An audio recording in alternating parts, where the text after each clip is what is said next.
আমি বলি 4:30 বাজে আমরা 4টায় যাবো, আমরা 3:30টায় যাবো, 3:30টায় যাবো, 3:30টায় ওখানে আমরা এন্ট্রি নিব, এন্ট্রি নিয়ে 4টার মধ্যে আমরা ওখান থেকে বেরোবো, বেরিয়ে 4:15টার মধ্যে এখানে আসবো।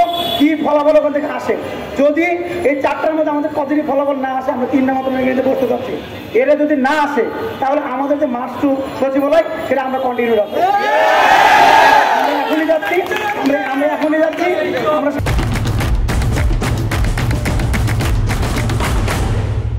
3:30টায় সেখানে ঢুকবো এবং ঠিক 4টায় আমরা বেরোবো, বেরে এখানে এসে আমরা আপনাদের জন্য পরবর্তী নিঃশ্বাস দেবো। ধন্যবাদ। 3:30টায় তোমার তো ঢুকতে দেবে না, মানে 3:30টায় তোমার তো অ্যাপয়েন্টমেন্ট নেওয়া হচ্ছে 4টায়।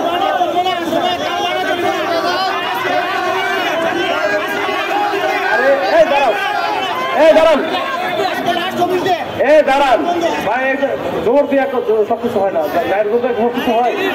আমি বলছি যে এখানে তোমার অ্যাপয়েন্টমেন্ট দিচ্ছে 4টায়, মানে অ্যাপয়েন্টমেন্ট 4টায় দিচ্ছে কি কারণে, ওইখানে মিটিং আছে, মিটিং একটা সাড়ে আগে তোমার সাথে কথা বলবো না, তো মিটিং করে তোমার সাথে কথা বলবো। তুমি 4:30টায়, তো 4টার পরে তুমি কেমনি বেরোবা? তোমার 4টায় তো মিটিংই শুরু হবে না, শুরু হবে তোমার।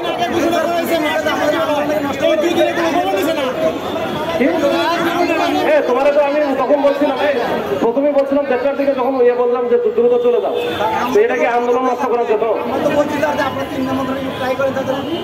3টা মন্ত্রণালয় চাপিয়ে থাকলে আমি এটা জানিও না, এটা কেবল শুনতেছি। আমি যখন শুনছি যে অর্থ সচিব, তুমি বললাম না যে অর্থ সচিব স্যারের সাথে আমাদের দেখা হয়নি, ওই সাথে আমাদের দেখা করা জরুরি, তখনই আমি ওইটা ট্রাই করার জন্য আমি শেষ পর্যন্ত কমিশন স্যারকে ফোন দিচ্ছি। স্যারকে দেওয়া ফোন দেওয়াইছি, ফোন দেওয়ার পরে অ্যাপয়েন্টমেন্ট নিচ্ছি, তখন প্রথম বলো 1:30 তখন বাজে অলরেডি, যে দ্রুত যাইতে বলো, 2টার মধ্যে তোমার মিটিং আছে, 2টার আগে যদি যাইতে পারে তাহলে হবে। আমি তো গাড়িও রেডি করলাম যে আমাদের গাড়িতে চলে যায়।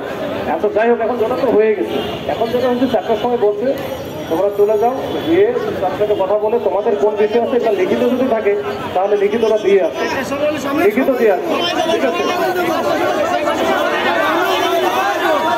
আচ্ছা, সবাই গেলে তো আরো ভালো, তাই না? সবাই গেলে আরো ভালো। এখানে যেখানে একটা শেষা খাবানি, তারপরে মামলা হবে, এরপরে যাবা।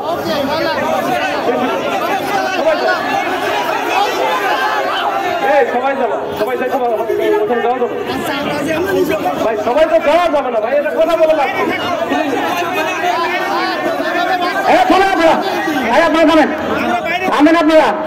আমি আমাকে কথা বলতে চাই, স্যার বলতে 4টার সময় সচিব স্যারের মিটিং আছে। এখন যেহেতু সচিব স্যার গুরুত্বপূর্ণ কাজ করেন, আমরাও গুরুত্বপূর্ণ, আমরা দেশের নাগরিক না, আমরা আমাদের দেশের নাগরিক হলে সচিব মহোদয়দের এমন ব্যস্ততা যে 32 দিনে তার 1 ঘন্টার সময় আমাদের মধ্যে ব্যয় করতে পারবে। তারপরেও আমরা যাতে শান্তিপ্রিয় আছি, শান্তিপ্রিয় থাকতে চাই, শান্তিপূর্ণ থাকতে চাই, কারণ আমাদের উপরে অলরেডি স্যার এসে ব্লেম দিচ্ছে, আমরা অন্য কিছু করতে চাই না। স্যার, আমরা এই 5 আগস্টের পর থেকে এখন পর্যন্ত এই রাস্তায় 40 থেকে 50 বার নেমেছি স্যার, এখন পর্যন্ত কোনো বিশৃঙ্খলা করি না। এরপরেও স্যার আমাদের উপরে এই ব্লেমটা কেন দিচ্ছেন স্যার? দুঃখজনক। ঠিক আছে স্যার, ব্লেম দিচ্ছেন স্যার, দুঃখজনক স্যার। আমি তো ব্লেম দিচ্ছি না, বলছি অন্য কোনো উদ্দেশ্য যদি থাকে তাহলে কিছু করার না। ঠিক আছে, অন্য কোনো উদ্দেশ্য যদি না থাকে তাহলে তো ভালো, তাহলে তো যাবা।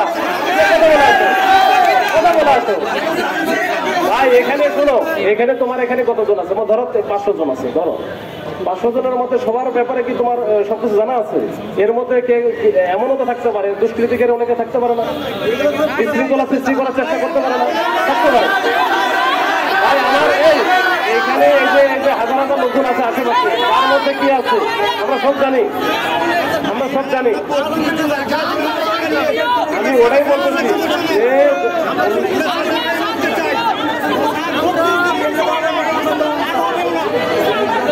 এটা তো আর এমন না যে খায় না খায় আমরা কি অবস্থান করতে বলছি যে তুমি এখানেই থাকো।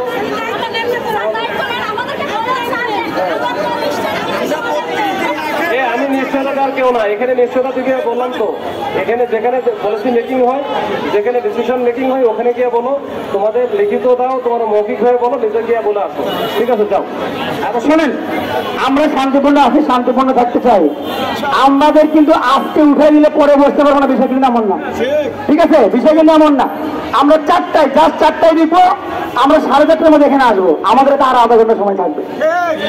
যদি আলোচনা ফলপ্রসূ না হয় আমরা এই আধা ঘন্টার মধ্যে আমাদের যে কর্মসূচি আছে লং মার্চ টু সচিবালয় আমরা সেটা করবো। আমাদেরকে সময় দেন, আমরা 4টায় ঢুকবো, 4:30টার মধ্যে বের হয়ে যাবো। ঠিক আছে, ধন্যবাদ। সবাই এখানে থাকবেন, কেউ কোনো শান্তিপূর্ণ থাকবেন। ঠিক আছে, এবং যে প্রতিষ্ঠান থেকে লোকজন আসে তাদের কাছে ধন্যবাদ।